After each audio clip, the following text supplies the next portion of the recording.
in Taylor's opening statement. So joining me now is Democratic Congressman Ted Lieu, a member of the Foreign Affairs Committee. I'm so glad that you're here. Thank you, Congressman. I really appreciate it. Thank you, Don. This is very significant because not only is Morrison expected to corroborate Taylor's testimony, he also listened to that July 25th phone call. What do you want to know from him? Thank you, Don, for your question. Let me first say that impeachment is one of the gravest powers of Congress, second only to our power to declare war. It must always be our last option, reserved for those rare instances where we can't wait until the next election. We might be at one of those instances now. Bill Taylor's testimony was devastating to the president.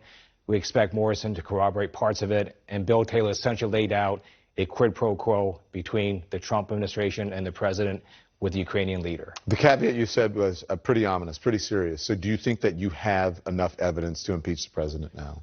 A lot of damning evidence already came out. That call record, we don't need Morrison to tell us what was on it because we have it. The White House actually released a summarized transcript, and literally right after the Ukrainian leader asked about military aid, Donald Trump says, I have a favor to ask of you, though. And he lists two favors: investigate the DNC, investigate the Bidens.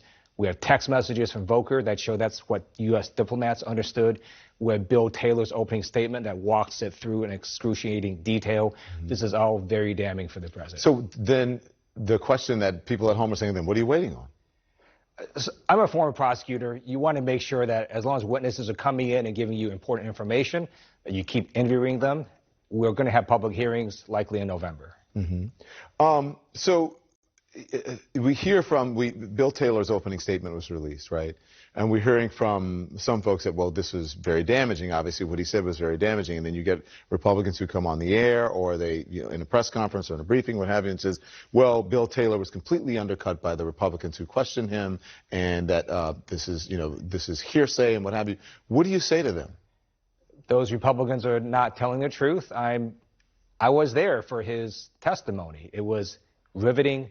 Bill Taylor is an American hero. He served in Vietnam with the 101st Airborne. He's a graduate of West Point. You cannot impeach his character in any way.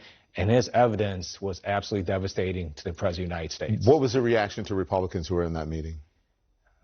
Not good. You can tell that they were troubled by what he was saying. Republicans have been questioning the process. Why are you doing this behind closed doors? Why are you interviewing witnesses without Republicans in the room? Republicans are in fact in the room, and they have had equal time to question as well, right? So then why not have this open to the public? Why not have this open to other Republicans? Having prosecuted a lot of cases myself, I know that when the defense doesn't have the facts or the law, they attack the process. And in this case, that's what the Republicans have. They don't have the facts on their side or the law on their side. And their process arguments are quite silly. We're the investigation stage of this. You would never interview a witness in front of a TV camera in public. That'd be crazy. What you do is you do these witness interviews behind closed doors. If there's enough to go forward, then you make it public. There's enough to go forward. So we're going to make all of this public likely in November. Likely in November. Got it. Okay. A source is telling CNN tonight the Justice Department review into the origins of the Russia investigation is now itself a criminal investigation. What do you make of this? Special Counsel Mueller indicted 34 individuals and companies. At least 8 have been convicted or pled guilty.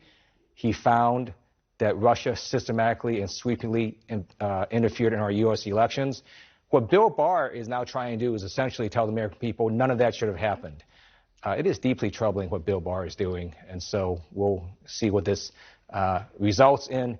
I do know the American people have moved so far beyond whether or not Carter Page was a Russian asset.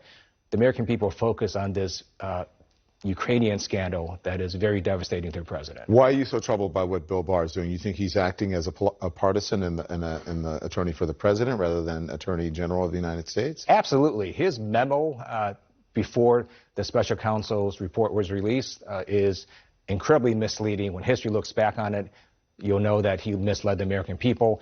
And then in different actions Barr has taken, he seems like he's acting as the president's own lawyer rather than as Attorney General for the United States. Before I let you go, one more question. What did you think of storming the Scif yesterday?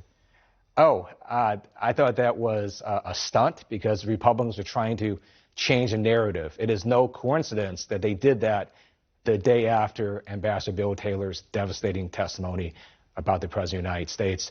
I also note that of the Republicans that stormed the Scif, about a third of them already could be in the Scif. And they, in fact, are there doing these witness interviews, asking questions. When these transcripts get released, Republicans are going to look really stupid because right in the transcripts, you got Republican staff and Republican members asking questions of these witnesses. Thank you, Congressman Lieu. I appreciate your time. Thank you, Don. As the impeachment process barrels